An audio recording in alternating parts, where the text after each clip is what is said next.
Hello guys, welcome you all. आप सभी का स्वागत है हमारे यूट्यूब चैनल सीजीपीएससी सूत्र में, जहां हमारा मेंस पेपर 7 की तैयारी बहुत ही शानदार तरीके से चल रही है। और आज का हमारा टॉपिक है द कंज्यूमर प्रोटेक्शन एक्ट 2019। तो ये टॉपिक जो है ये जनरल अवेयरनेस के पर्पज से भी बहुत इंपॉर्टेंट है। हमारे सभी सिटीजन्स को ये कानून पता होना चाहिए कि आपके क्या राइट्स हैं एज अ कंज्यूमर। आप कोई प्रोडक्ट खरीदते हैं, प्रोडक्ट को यूज़ करते हैं, उसमें कुछ डिफेक्ट्स आ जाते हैं या कोई भी रिलेटेड आपको अगर इश्यूज आते हैं तो आपके क्या राइट्स हैं, आप कहाँ कंप्लेन कर सकते हैं, क्या अथॉरिटीज़ अलग अलग गवर्नमेंट द्वारा बनाई गई है, किसके क्या रूल्स एंड रेगुलेशंस है। तो ये बहुत ज़्यादा ज़रूरी है क्योंकि आज के टाइम पे ई कॉमर्स चीज़ें बढ़ चुकी हैं और भी बहुत सारे ऐसे प्लेटफॉर्म्स बढ़ गए हैं जहाँ पे डुप्लीकेसी का बहुत ज़्यादा चांसेस हो चुका है, मिलावट, एडल्ट्रेशन का, ये सब चीज़ें इश्यूज हमको देखने को मिलते हैं।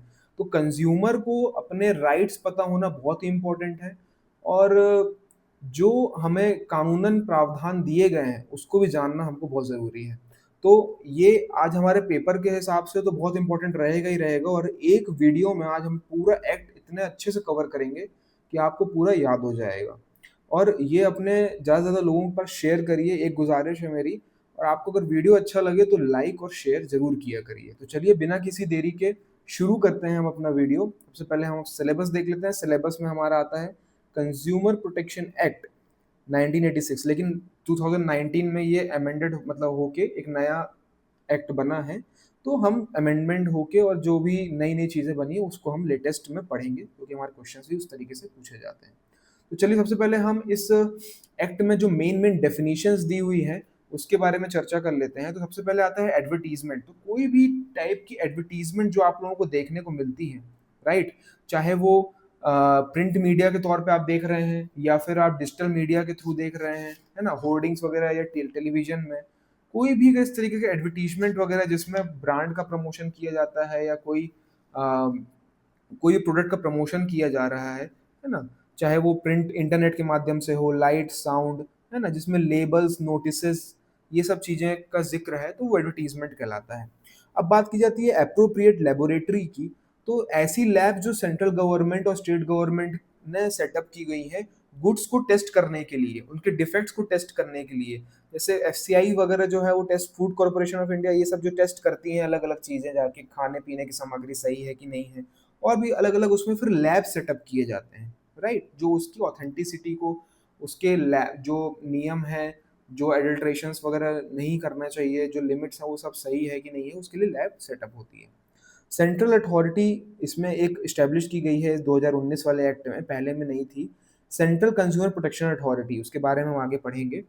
अब इस एक्ट के तहत कंप्लेनेंट कौन कौन हो सकता है, मतलब कौन कौन कंप्लेन कर सकता है। तो ऐसा कंज्यूमर या फिर कोई रजिस्टर्ड ग्रुप, गवर्नमेंट खुद भी कंप्लेन कर सकती है, सुओ मोटो केस ले सकती है, अथॉरिटी अलग अलग, है ना, या फिर कोई, मान लीजिए आपका लीगल हायर है, ठीक है, कोई बंदे को लीगल हायर दे दिया, लीगल रिप्रेजेंटेटिव आप बना सकते हैं कोई लॉयर को इसको, तो वो आपकी तरफ से भी कंप्लेन कर सकता है। कोई गार्जियन, अगर कोई माइनर का केस है, 18 साल से नीचे का कोई व्यक्ति है अगर, तो उसके गार्जियन जो है या लीगल हायर जो है ना, लीगल गार्जियन होगा या पेरेंट्स होगा, वो कंप्लेन कर सकते हैं। अब कंप्लेन किस फॉर्म में करनी है हमको, कोई भी रिटर्न फॉर्म, ठीक है ना। किस किस चीज़ों के लिए लेके हम कंप्लेन कर सकते हैं, जैसे मान लीजिए हमारे साथ कुछ अनफेयर प्रैक्टिस हुई है, हमको एमआरपी से ज़्यादा मान लीजिए सामान दे दिया, एमआरपी से ज़्यादा रेट में दे दिया, ठीक है, कोई डिफेक्टिव प्रोडक्ट दे दिया, सर्विस हमको सही नहीं दे रहे हैं, हम बार बार कॉल करके कस्टमर केयर को बोल रहे हैं कि भाई आप हमको ये प्रोवाइड करिए, लेकिन वो प्रोवाइड नहीं कर रहा है। तो इस तरीके की चीज़ें, ओवर प्राइसिंग जो है, उससे लाइबिलिटी बढ़ जाती है। फिर ये सब जो है कंप्लेन किए जा सकते हैं। अब बात आती है कि कंज्यूमर, ठीक है, तो कंज्यूमर कौन कौन हो सकता है। A person who buys goods and use services for personal use, ठीक है, वो कंज्यूमर होगा। जैसे मान लीजिए आप जाते हैं मोबाइल खरीदते हैं तो आप उस मोबाइल के कंज्यूमर हैं, लेकिन अगर आप कोई रीसेल या बिजनेस करने के लिए कर रहे हैं तो वो आप कंज्यूमर नहीं होंगे, ठीक है ना। अगर आप मान लीजिए सिलाई मशीन खरीद रहे हैं, बहुत 50-60 सिलाई मशीन खरीदी है, और आप बहुत सारे छोटे छोटे अलग अलग वर्कर्स को रख के उस सिलाई मशीन का यूज करवा के अपना एक बिजनेस चला रहे हैं, तो इंक्लूडिंग फॉर सेल्फ एम्प्लॉयमेंट अगर इस तरीके से वो रख रहे हैं तो भी वो कहलाएंगे कंज्यूमर। अब बात आती है कंज्यूमर डिस्प्यूट की, ठीक है, a case where accuse person denies और challenge the allegation in the complain. तो कंज्यूमर डिस्प्यूट वो होगा जब एक्यूज पर्सन जो है डिनाइज कर देता है कि हमने गलत किया, कुछ किया, तो वो कंज्यूमर डिस्प्यूट के केस में आएगा, राइट? तो चलिए नेक्स्ट और डेफिनेशंस। अब आता है कंज्यूमर राइट्स। तो कंज्यूमर को कुछ राइट्स दिए गए हैं, 6 प्रकार के राइट्स हैं, आगे डिटेल में पढ़ेंगे, अभी देख लेते हैं।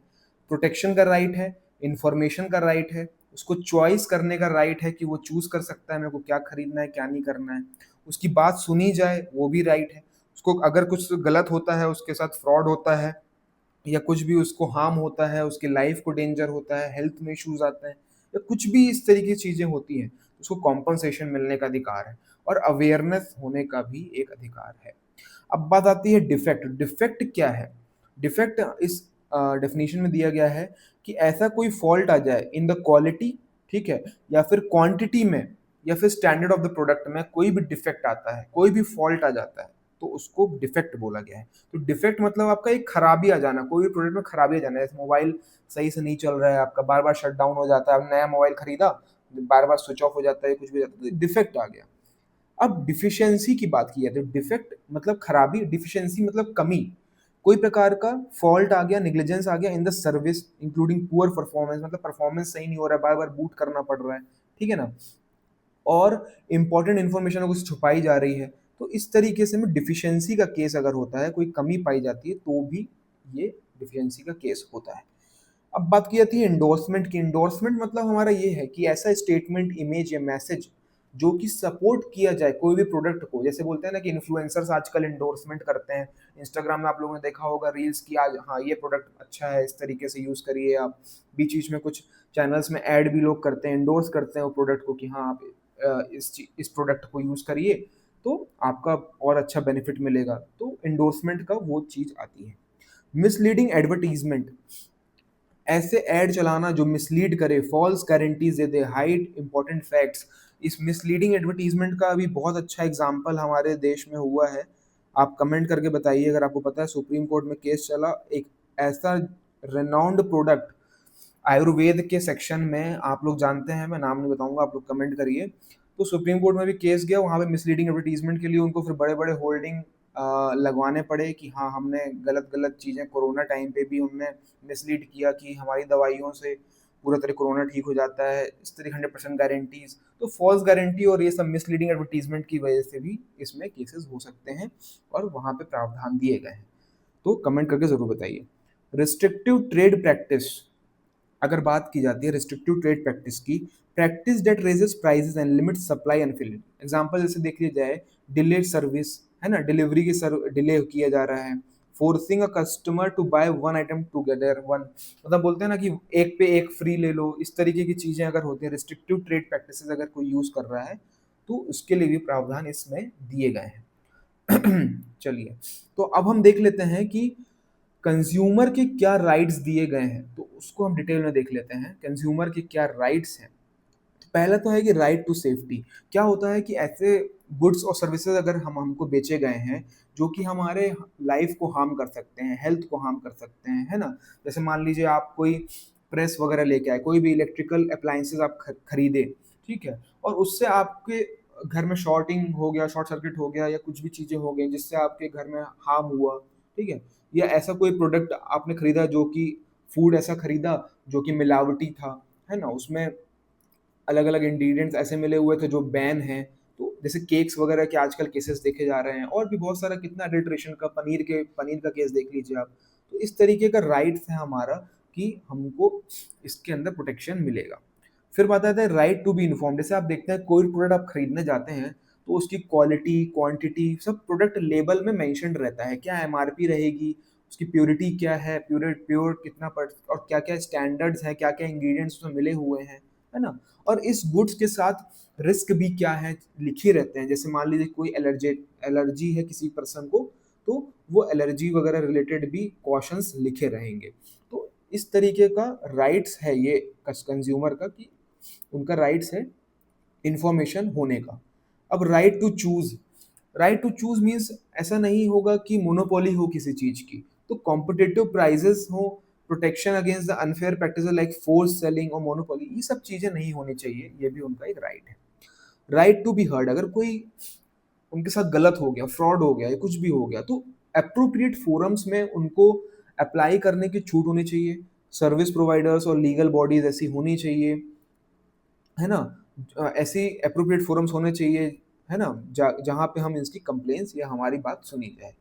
अब right to seek redressal, redressal seek करने का भी उनके पास एक राइट है। तो कंज्यूमर जो है वो फाइल कर सकते हैं कंप्लेन और कंपनसेशन मांग सकते हैं for the unfair trade practices के लिए, या उनको जो डिफेक्टिव गुड्स दिए गए हैं, उनको सर्विसेज पुअर दी गई हैं। अब पुअर सर्विसेज की बात की जाए तो देखिए क्या होता है, जैसे मेरे मेरे साथ भी ऐसी चीज़ें हुई हैं, आपके साथ भी झेल हुआ होगा। कोई प्रोडक्ट आपने खरीदा, अब जैसे मान लीजिए एसी खरीदा, तो अब एसी आपने ब्रांड से खरीद लिया, सब सही आया था, लेकिन जब इंस्टॉलेशन हुआ, इंस्टॉलेशन होने के बाद से गैस लीक हो गया, ठीक है? तो वो क्यों हुआ? क्योंकि प्रॉपर फिटिंग नहीं की गई, इम्प्रॉपर फिटिंग की गई, पुअर सर्विसेज मिली। तो इसके लिए भी हमारा पर राइट है कि हम रिड्रेसल के लिए हम सीख कर सकते हैं। अब बात आती है राइट टू कंज्यूमर एजुकेशन। तो कंज्यूमर को पता होना चाहिए, उनका एक राइट है कि उनको इन्फॉर्मेशन दी जाए, वो एडुकेट हो regarding the knowledge and awareness about the consumer rights. तो ये जितनी भी राइट्स हैं वो उनको पता हो, तो उसके लिए भी एक राइट दिया गया है कि उनको रिस्पॉन्सिबिलिटी है ये गवर्नमेंट की, एनजीओज की, कि वो अवेयरनेस फैलाएं और सबको उनके रेमेडीज के बारे में भी बताएं कि आपके पास ये पावर है, आप इस तरीके से अपने राइट्स को बचा सकते हो, इस तरीके से राइट्स को यूज कर सकते हो, राइट? अब ये तो हमारे 6 राइट्स हो गए, और भी कुछ कुछ प्रोटेक्शंस दिए गए हैं इस एक्ट के अंदर, वो देख लेते हैं। तो पहला आता है प्रोडक्ट लायबिलिटी, इसको हम डिटेल में डिस्कशन करेंगे आगे। तो इसमें यह है कि कंज्यूमर जो है वो मैन्युफैक्चरर्स और सेलर्स को या फिर सर्विस प्रोवाइडर को वो सू कर सकता है, ठीक है ना? कंज्यूमर फोरम में सू कर सकता है और वो मांग सकता है कोई कंपनसेशन कि हमको भाई डिफेक्टिव प्रोडक्ट दिया गया है, डिफिशिएंट सर्विस दी गई है और उससे हमारा हार्म हुआ है। हार्म का हम डेफिनेशन देख चुके हैं, हमको उसमें हार्म हुआ है, तो उसके लिए वो प्रोडक्ट लायबिलिटी, ये पहले जो था, ये पहले 1986 वाले में नहीं था, राइट? लेकिन उसके बाद 2019 में जो आपका आया है प्रावधान, उसमें ये जो एक्ट आया है 2019 वाला, उसमें ये ऐड किया गया है। अब बात की जाए simplified dispute redressal, dispute redressal को इतना सिंप्लीफाई किया गया कि ऑनलाइन ई दाखिल पोर्टल में आप डायरेक्ट अपना कंज्यूमर फोरम में, सॉरी, अपना इशू रेज करिए, और वीडियो कॉन्फ्रेंसिंग और इतने इजी वे में आपके रिड्रेसल्स होंगे कि आपको कोई ऐसा नहीं है कि आपको कोई लॉयर हायर करना पड़ेगा, कुछ नहीं।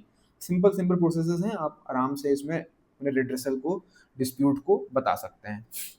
कोई अनफेयर ट्रेड प्रैक्टिस हुई है तो उसके लिए भी आपके प्रोटेक्शन है, आगे हम पढ़ेंगे। मिसलीडिंग एड दी जाती है, फेल्स फॉल्स क्लेम किए जाते हैं, है ना? जैसे आपने सुना होगा, फेयर एंड लवली का केस हुआ था बहुत पहले। तो फेयर एंड लवली बोलता रहा गोरा कर देते हैं, गोरा कर देते हैं, लेकिन फिर उसके बाद क्या हुआ कि उनके एड्स में बदलाव हुआ, कंप्लेन हुई, उनके एड्स में बदलाव हुआ, तो बोले फेयर करते हैं। अब वो ऐसा नहीं बोलते हैं कि गोरा, फेयरनेस मतलब आपके थोड़ा सा, तो उस तरीके से फॉल्स जो ऐड की जाती रही, मिसलीडिंग एड्स की जाती रही, तो उसके लिए भी आपको प्रोटेक्शन मिला हुआ है। अब बात की क्लास एक्शन सूट्स, मतलब अलग अलग मल्टीपल कंज्यूमर्स मिलके भी केस दायर कर सकते हैं। एक बॉडी और बनाई गई है, सेंट्रल कंज्यूमर प्रोटेक्शन अथॉरिटी। ये अथॉरिटी पहले नहीं थी एक्ट में, लेकिन 2019 में लाई गई है। तो ये power has the power to recall product, stop misleading acts, impose penalties and initiate action against the errant business. तो ये उसको पावर दी गई है, डिटेल में आगे हम डिस्कशन करेंगे। अब बात आती है मीडिएशन की। तो एक प्रावधान मीडिएशन का भी दिया गया है कि एक मीडिएशन सेल बनाया जाता है, आगे हम पढ़ेंगे। जिससे क्या होता है कि आप केस करने से पहले आप चाहो तो आपसी मामला सुलझा लो, है ना? आपस में समझौता कर लो, तो उसके लिए वॉलेंट्री और टाइम बाउंड प्रोसेस है। दोनों पार्टीज अगर एग्रीड हैं तो वो मीडिएशन करके, है ना, एक मीडिएशन सेल के द्वारा वो अपना डिस्प्यूट को अपने डिस्प्यूट को सॉल्व कर सकते हैं। तो ये हमारे एडिशनल प्रोटेक्शंस दिए हुए हैं। तो चलिए सबसे पहले हम ये जान लेते हैं कि आगे चल के हम अभी बहुत सारी बॉडीज़ के बारे में पढ़ेंगे, अलग अलग कमीशंस के बारे में पढ़ेंगे और अथॉरिटीज़ के बारे में पढ़ेंगे। तो हम शॉर्ट में पहले पढ़ देख लेते हैं कि कौन कौन सी बॉडीज़ हैं। तो पहले काउंसिल्स की बात देख लें। तो एक बॉडी आपको पढ़ने पड़ेगा, कंज्यूमर प्रोटेक्शन काउंसिल। ओके, ये एक एडवाइजरी बॉडी है, ठीक है ना? एडवाइजरी मतलब सिर्फ ये एडवाइस करती है, ये कोई एक्शन उस तरीके से नहीं ले सकती। ये कंज्यूमर प्रोटेक्शन काउंसिल जो है वो 3 लेवल्स में होती है। एक तो होता है सेंट्रल लेवल पे, एक होती है स्टेट लेवल पे, एक होती है डिस्ट्रिक्ट लेवल पे, ठीक है? समझ गए? सेंट्रल लेवल पे union minister in charge of consumer affairs वो हेड करते हैं। स्टेट लेवल में minister in charge consumer affairs in the state वो करते हैं। और डिस्ट्रिक्ट में जो है वो डिस्ट्रिक्ट कलेक्टर करते हैं। ठीक है, ये उनको हेड करते हैं। राइट, इसकी डिटेल हम पढ़ेंगे आगे। फिर आता है एक बॉडी, एक कमीशन आती है, consumer dispute redressal commission. Right, ये क्या है? ये है क्वासाई जुडिशियल बॉडी। ठीक है, ये जुडिशियल बॉडी, क्वासाई जुडिशियल मतलब पूरी तरीके से जुडिशियल बॉडी नहीं है, लेकिन उनको कुछ कुछ पावर दी गई है कि भाई आप कुछ सजा मतलब मुआवजा और ये सब चीज़ें जो हैं वो सब लगा सकते हैं, एज एक्ट कर सकते हैं उस तरीके से। ये भी 3 फॉर्म में दिया गया है। एक तो नेशनल लेवल पे है, national consumer dispute redressal commission. एक है state consumer dispute redressal commission. और दूसरा तीसरा आता है डिस्ट्रिक्ट। ओके, तो ये चीज़ें दी गई हैं। ओके, इसके बारे में डिटेल में हम आगे पढ़ेंगे। फिर आता है हमारा एक बॉडी, एक अथॉरिटी आएगी सेंट्रल लेवल पे, सेंट्रल कंज्यूमर प्रोटेक्शन अथॉरिटी, इसको बोलते हैं CCPA। ठीक है, ये रेगुलेटरी बॉडी है, इसके बारे में भी डिटेल में पढ़ेंगे। सबसे पहले इसी को पढ़ेंगे, सेक्शन 10 में दिया हुआ है। तो ये पहले नहीं थी बॉडी, लेकिन अब इसके आ गई है।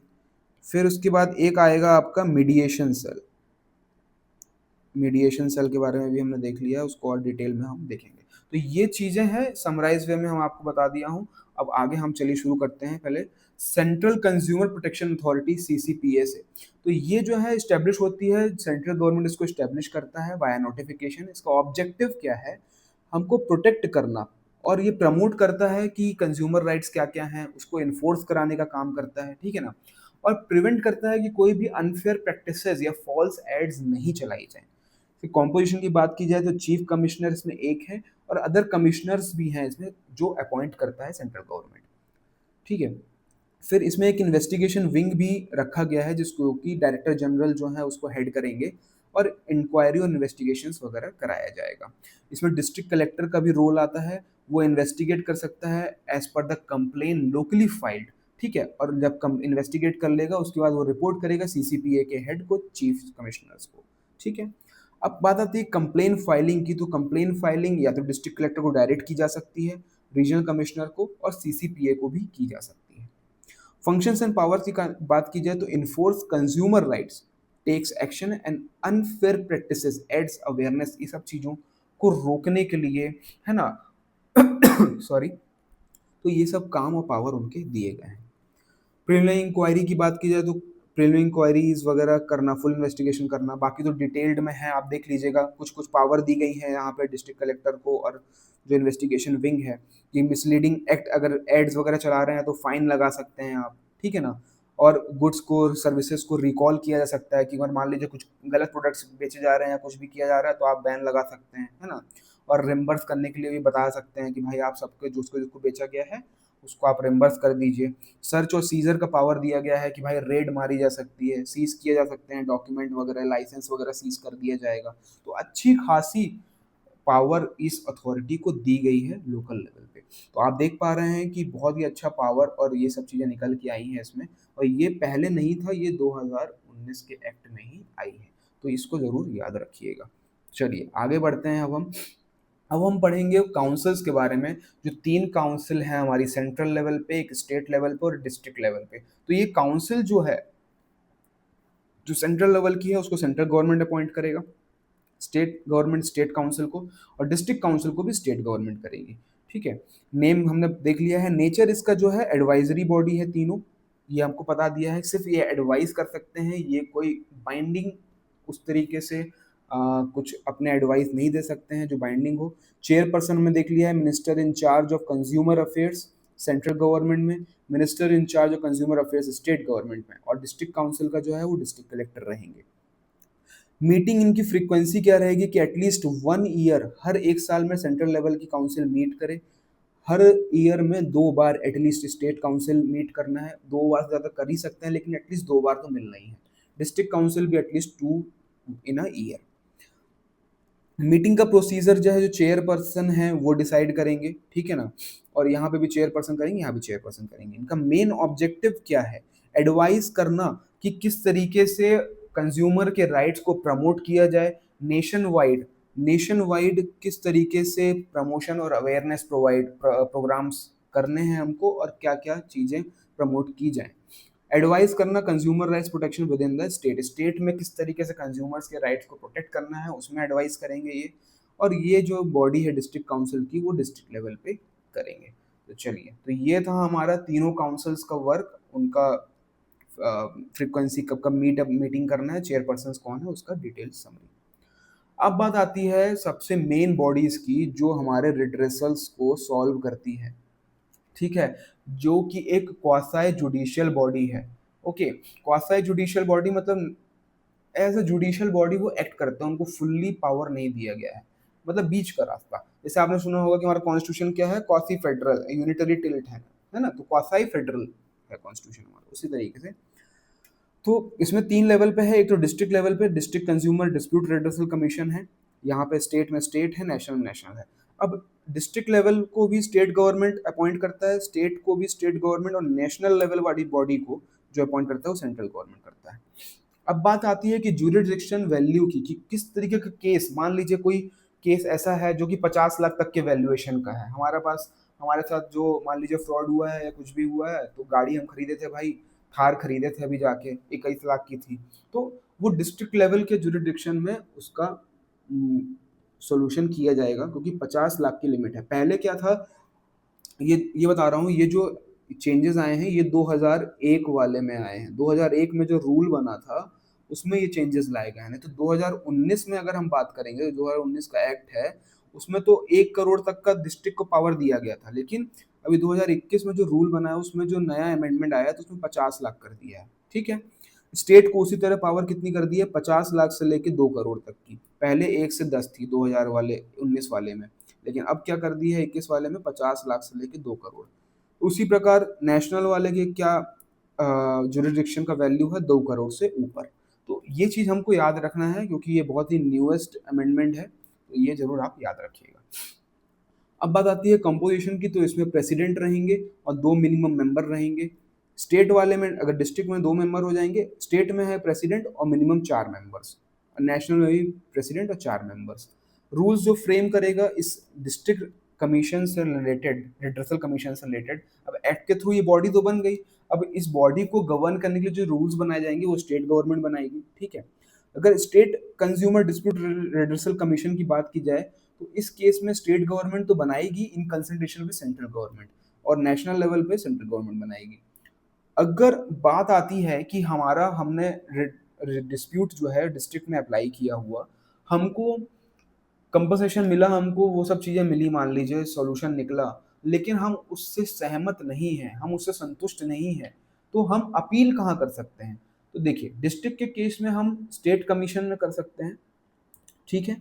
स्टेट के केस में हम नेशनल कमीशन में कर सकते हैं, और अगर national level consumer dispute redressal commission में गया हुआ है, वहां संतुष्ट नहीं है, तो हम सुप्रीम कोर्ट में जा सकते हैं या स्पेशल केसेस में, ठीक है। तो ये चीजें जरूर याद रखिएगा। तो डिस्प्यूट रिड्रेसल कमीशन की ये चीजें हम मेन बात कर ली है। अब हम कुछ की फीचर्स देख लेते हैं कि इस रिड्रेसल कमीशन का क्या की फीचर्स हैं। एक तो कंज्यूमर फ्रेंडली है, इसमें लॉयर वगैरह की कोई नीड नहीं होती है, एप्लीकेशन ऑनलाइन फाइल की जाती है ई दाखिल पोर्टल से, तो आप लोगों को कहीं जाने की ज़रूरत भी नहीं है कि भाई कोई धक्का खाना पड़ेगा आपको ऑफिस में जाके। इस तरीके से आजकल डिजिटल ज़माना है, ई दाखिल पोर्टल याद रखिए, इसमें आप आराम से अपनी कंप्लेंट दर्ज कर सकते हैं। टाइम बाउंड डिस्पोजल, डिस्पोजल का प्रावधान है, 3 से 4 महीने में आइडियली रिजॉल्व हो ही जाता है इशू, ठीक है ना। अपील का प्रोविजन दिया गया है कि अगर मान लीजिए आप डिस्ट्रिक्ट लेवल में संतुष्ट नहीं है, तो आप हायर कमीशन में जाके अप्रोच कर सकते हैं। उनकी हम टाइमलाइंस के बारे में आगे बात करेंगे, किस किस टाइमलाइन से दिया है, अलग अलग जगह हमको अपील करना है। ई फाइलिंग और वीडियो कॉन्फ्रेंसिंग के थ्रू हियरिंग का भी प्रावधान दिया गया है, जिससे क्या है कि मान लीजिए आपको बॉम्बे में कोई सेलर था, आप बैठे हुए हैं लखनऊ में या कहीं भी XYZ, तो वहाँ की पार्टी यहाँ की पार्टी, अब केस कहाँ हो रहा है, कहाँ मिलेंगे, तो इस तरीके से क्या है कि वीडियो कॉन्फ्रेंसिंग के थ्रू आपको कहीं जाना भी नहीं पड़ेगा, पता चले 9 की लकड़ी और 90 बनवाई वाला काम हो गया कि भाई काम हमारा 10-20 हज़ार का था और आने जाने में ही हमको खर्चा हो जा रहा है भाई, है ना, 80 हज़ार रुपये, 60 हज़ार रुपये, और ये सब चीज़ों में। तो ये भी नहीं है ऐसा case, video conferencing, video hearing की वजह से भी काम किए जाते हैं। Product liability and unfair practices की बात की जा रही है। तो प्रोडक्ट के ऊपर लायबिलिटी सेट की गई है कि भाई मैन्युफैक्चरर की गलती होगी, कि सेलर की गलती होगी, कि सर्विस प्रोवाइडर की गलती होगी, किसकी किसकी गलती है वो आगे हम देखेंगे, तो उसका भी फीचर दिया गया है। समनिंग एंड इन्फोर्समेंट का पावर दिया गया है कि समन कर सकते हैं, जैसे हमने बात किया कि क्वासी जुडिशियल बॉडी है तो वो समन भी कर सकती है, बुला सकती है, एविडेंस पेश कराना, विटनेस को बुलाना, है ना, और ऑर्डर भी निकाल सकती है। पेनल्टीज का भी प्रावधान है कि कंपनसेशन दिलवाना। मान लीजिए डिस्प्यूट आया, ये सॉल्व हुआ, 50 लाख का केस था भाई, 40 साल चलो 40 लाख रुपए इसको वो करना है, तो ये सब ऑर्डर्स निकालना, रिप्लेसमेंट करा देना है भाई, प्रोडक्ट रिप्लेस कर दो भाई, दूसरा मोबाइल दिला दो इसको, रिफंड कर दो। तो और इम्पोज प्यूनिटिव डैमेजेस नीडेड, अगर कुछ डैमेजेस अगर किया, कुछ ज़्यादा किया है तो उसमें प्यूनिटिव चार्जेस लगा दिए जाएंगे। तो इस तरीके की पेनल्टीज भी वो अथॉरिटी जो है, ये हमारी डिस्प्यूट, ये जो कमीशन है ये खुद कर सकती है। तो ये सब फीचर्स इसमें दिए गए हैं। चलिए अब हम बात कर लेते हैं, हमारी नेक्स्ट सेल आता है मीडिएशन सेल। हमेशा हमारा यही गवर्नमेंट का भी यही सोच रहता है और सबका यही सोच रहता है कि भाई आपसी मांडोली कर ली जाए। सेलर जो है, अगर सेलर की तरफ से कोई गलती हुई है तो सेलर मान ले, अगर कंज्यूमर की तरफ से कुछ हुआ है तो आपसी मांडोली करके मीडिएशन सेल बनाई गई है। इसलिए तो मीडिएशन सेल जो बनाया गया है उसका यही उसका नेचर है कि भाई आपसी सामंजस्य करा दिया जाए।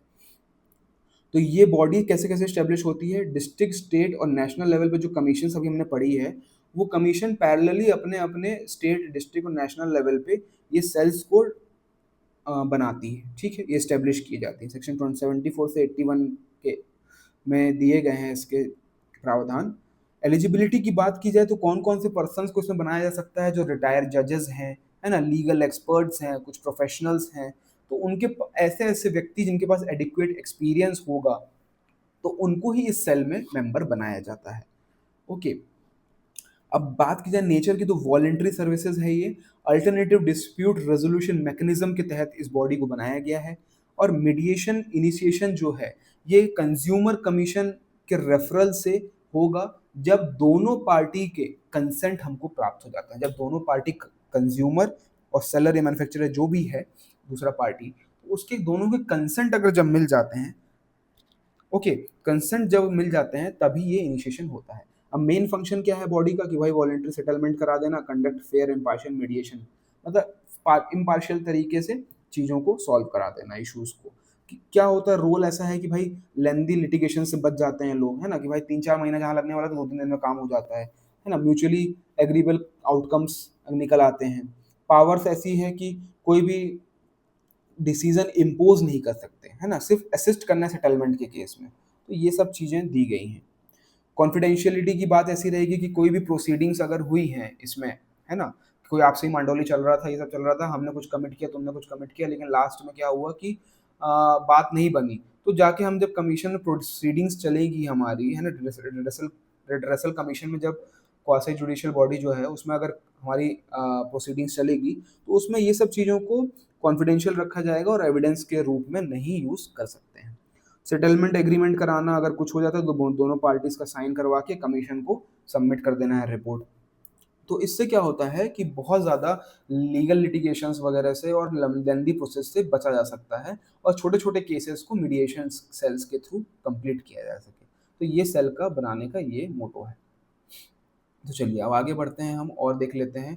अब बात आती है प्रोडक्ट लायबिलिटी की। तो प्रोडक्ट लायबिलिटी से पहले हम मतलब समझ लेते हैं कि प्रोडक्ट लायबिलिटी का मतलब क्या है।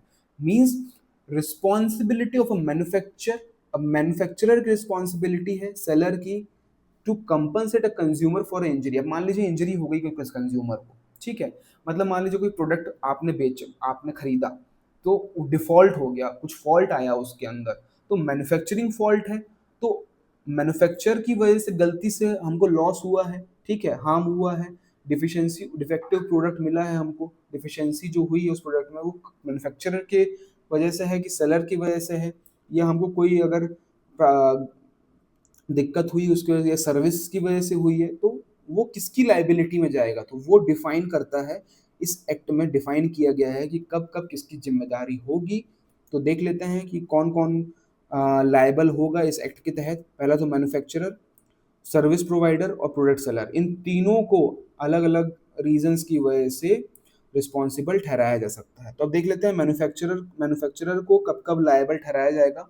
कोई मैन्युफैक्चरिंग डिफेक्ट आ जाए प्रोडक्ट में, है ना, जैसे मान लीजिए कोई मोबाइल आपने खरीदा लेकिन उसकी बैटरी बार बार फूल रही है, तो अगर मोबाइल छेड़छाड़ नहीं किया गया सेलर के द्वारा, प्रोडक्ट पैक का पैक मिला है, सब कुछ है, तो फिर वो मोबाइल की बैटरी जो फूल रही है वो मैन्युफैक्चरर का डिफेक्ट था, इसलिए तो मैन्युफैक्चरर लायबल होगा। प्रोडक्ट अगर डिफेक्टिव है, डिजाइन अगर टूटा फूटा इस तरीके से है, तो वो मैन्युफैक्चरर लायबल होगा। डेविएशन फ्रॉम द स्पेसिफिकेशन अगर मान लीजिए आपने ऑर्डर किया था 8 GB का मोबाइल रैम का, आ गया आपको 6 GB रैम का, तो ये एक मैन्युफैक्चरर की गलती है। हो सकता है मिसप्लेस हो जाए, तो सेलर की भी हो सकती है, तो वो अलग अलग कंडीशंस में अलग अलग चीजें निकल के आएंगी।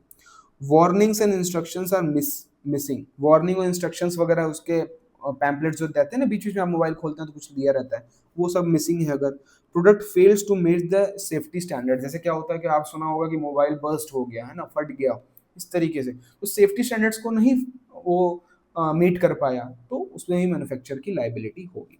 अब बात की जाती है सर्विस प्रोवाइडर की कब लाइबिलिटी होगी, जब वो निग्लिजेंस कर दे सर्विस प्रोवाइड करने में, ठीक है ना, सर्विस डिफिशिएंट आ जाए। जैसे मैंने अभी कुछ महीने पहले एसी खरीदा था, नया नया एसी लगवाया भाई रूम में, इंस्टॉलेशन करने वाला आया, उसमें सही से फिटिंग नहीं की, थोड़ा सा लीकेज था, एक दो दिन 4-5 दिन बाद देखा तो ठंडाना कूलिंग सिस्टम बंद हो गया, तो गैस लीक हो गई धीरे धीरे। तो ये क्या था कि प्रोडक्ट में तो सही आया था लेकिन फिटिंग में दिक्कत हुई, सर्विस प्रोवाइडर की गलती थी, तो वो फॉल्टी था, हमने कंप्लेन किया, उसका बाद उसने फ्री में गैस बदल के दिया। तो देखिए शुरू में तो यही कोशिश की जाती है कि आपसी सामंजस्य से आप लोगों की जो गलती है, गारंटी वारंटी उस तरीके की चीज़ों से कवर कर ली जाए। अगर फिर नहीं सुनता है कोई आपका, तब आप फिर कंप्लेन कर सकते हैं।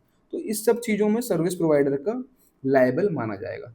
अब बात आती है कि प्रोडक्ट का सेलर जो है वो लायबल कैसे होगा, दुकानदार किस तरीके से लायबल होगा।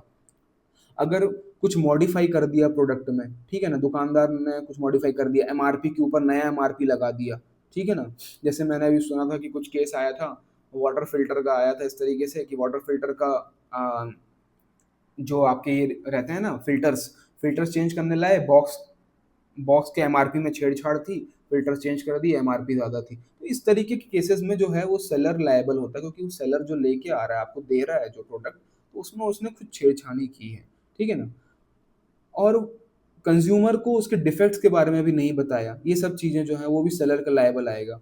They did not ensure safety despite knowing the risk, risk पता है उसको सेलर को लेकिन वो नहीं बता रहा है, ठीक है, तो तब भी सेलर लायबल होगा। The manufacturer is not identifiable not with in the jurisdiction, अब मैन्युफैक्चरर भी आइडेंटिफाइबल नहीं है, कोई भी नहीं समझ में आ रहा है, तो भाई मैनु जो प्रोडक्ट जो सेलर है वो कहीं ना कहीं से तो लेके आया होगा, लेकिन उसको नहीं पकड़ पा रहे हैं, तो फिर इसको ही पकड़ा जाएगा, तो भाई सेलर भी जिम्मेदार होगा। ई कॉमर्स को भी इसमें इंक्लूड किया गया है। अब बात की जाएगी, कुछ कुछ कंडीशंस में एग्जेम्पशंस भी दिया गया है, भाई जरूरी थोड़ी है कि हर हर बार मैन्युफैक्चरर ही गड़बड़ है या सेलर ही गड़बड़ है। जब से ई कॉमर्स आया है हमने देखा है भाई कि कुछ कुछ जो कस्टमर होते हैं वो लोग क्या करते हैं कि ब्रांडेड शर्ट मंगाए, कुछ मंगाए, उसमें उसको पहने रहने, थोड़ा उसकी सेम नॉन ब्रांडेड शर्ट बनाए, टैग उसमें लगा दिए और बोल दिए भाई कि ये डिफेक्टिव है और ये है वो करके वापस करने लगते हैं। तो इस तरीके से अगर प्रोडक्ट मिसयूज किया गया, अल्टर्ड कर दिया गया, है ना, मॉडिफाइड कर दिया गया कंज्यूमर के द्वारा, जैसे मान लीजिए कोई प्रोडक्ट आपने खरीदा, उसकी सर्विस आपको ऑथराइज सर्विस सेंटर से करानी थी, लेकिन आपने प्रोडक्ट उसको जाके कहीं और लोकल में कहीं खुलवा लिया, उसने डुप्लीकेट सामान लगा दिया, अब वो चीज़ पूरी तरीके से खराब हो गई। अब वो खराब हो गई, आपने खुद से की है उस तरीके से, तब आपको प्रोडक्ट लाइबिलिटी मैन्युफैक्चरर की या सर्विस प्रोवाइडर की नहीं जाएगी, वो कंज्यूमर को खुद देखना पड़ेगा। Product was use contrary to instruction, वही बात हो गई, इंस्ट्रक्शन जैसे दिए गए थे उस तरीके से यूज नहीं किया तो आप लायबल होंगे।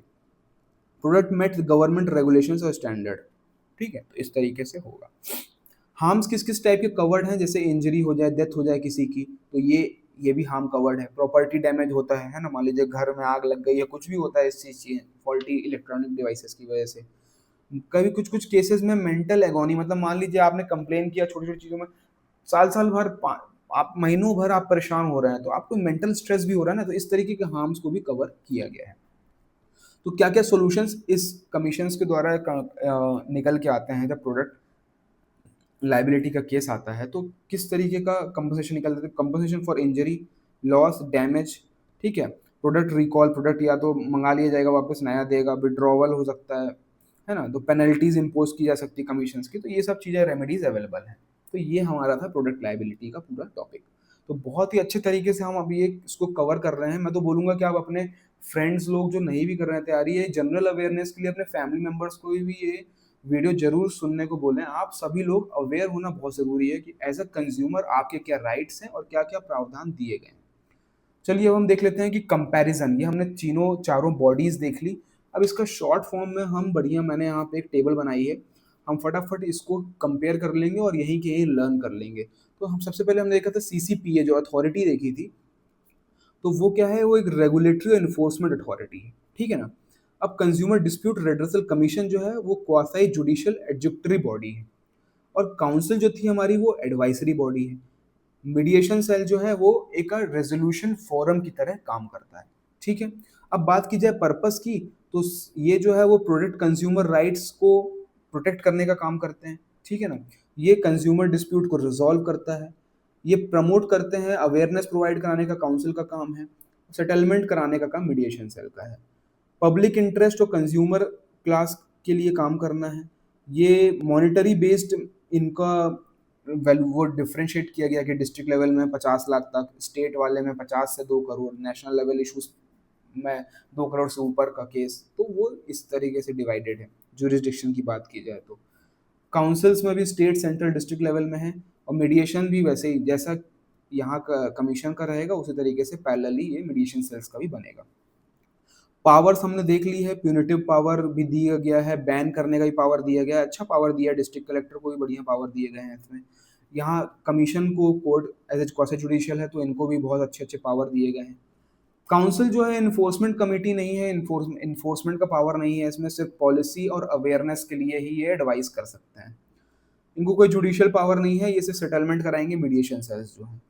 अब बात आती है सुओ मोटो एक्शंस की। सुओ मोटो एक्शन मतलब खुद से आप, कौन सी बॉडी ऐसी है जिसके पास सुओ मोटो पावर है? सबसे अच्छा आंसर आपको ये है कि सीसीपीए के पास सुओ मोटो पावर है। वो खुद से भी अगर कहीं पे कुछ केस हो गया इस तरीके से, तो ज़रूरी नहीं है कि हम कंप्लेन की वेट करेंगे, तो सीसीपीए खुद से कर सकता है।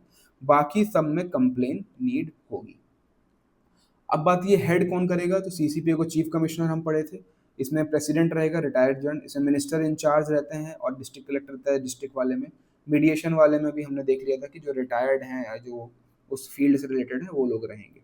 कंप्लेन फाइलिंग जो है सूडो मोटो, ये सब हमने देख लिया है।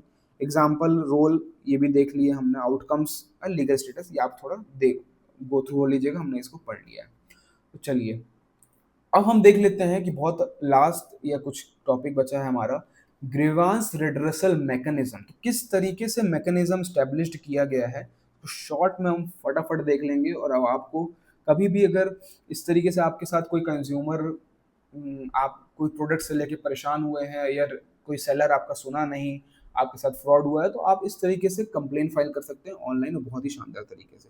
सबसे पहले तो स्टेप ये रहता है कि मान लीजिए कोई इशू आपके साथ आया है, तो आप पहले सेलर से बात कर लीजिए, सर्विस प्रोवाइडर से बात करिए। इंटरनली ग्रीवियंस सेल या कॉल कॉल सेंटर वगैरह में कस्टमर केयर में कॉल करके अगर आपकी बात सुन ली जाती है, तो बढ़िया है, आपका सॉल्व हो गया केस स्टेप 1 में ही। नहीं होता है, तो आप कंज्यूमर कमीशन में जाके कंप्लेन रिड्रेसल के लिए फाइल करेंगे। तो ऑनलाइन पोर्टल कौन-सा है? ई-दाखिल पोर्टल है, वहाँ पे आप फाइल करिए। थर्ड स्टेप में ये होगा कि आपके एप्लीकेशन को चेक किया जाएगा, कंप्लेन वैलिड लगेगा तो नोटिस इशू कर दी जाएगी सेलर, मैन्युफैक्चरर या सर्विस प्रोवाइडर को, ठीक है? जैसे ही नोटिस सर्व होगी, तो क्या होगा कि हियरिंग और एविडेंस प्रोड्यूस करने के लिए समन किया जाएगा, ठीक है? डिपेंड करेगा कि किस कमीशन के पास गया है, डिस्ट्रिक्ट, स्टेट या फिर नेशनल लेवल पे। तो फिर क्या होगा, फिजिकली या फिर वीडियो कॉन्फ्रेंसिंग के थ्रू भी हियरिंग करवाई जाएगी। अगर पॉसिबल होगा तो मीडिएशन के लिए भी सजेस्ट किया जाएगा शुरू में कि भाई मीडिएशन सेल के पास भेजा जा रहा है, आप लोग सहमत हैं करने के लिए कि नहीं है? अगर नहीं करेंगे तो फिर अब बात आगे बढ़ेगी, नहीं तो मीडिएशन सेल में सॉल्व हो जाएगा।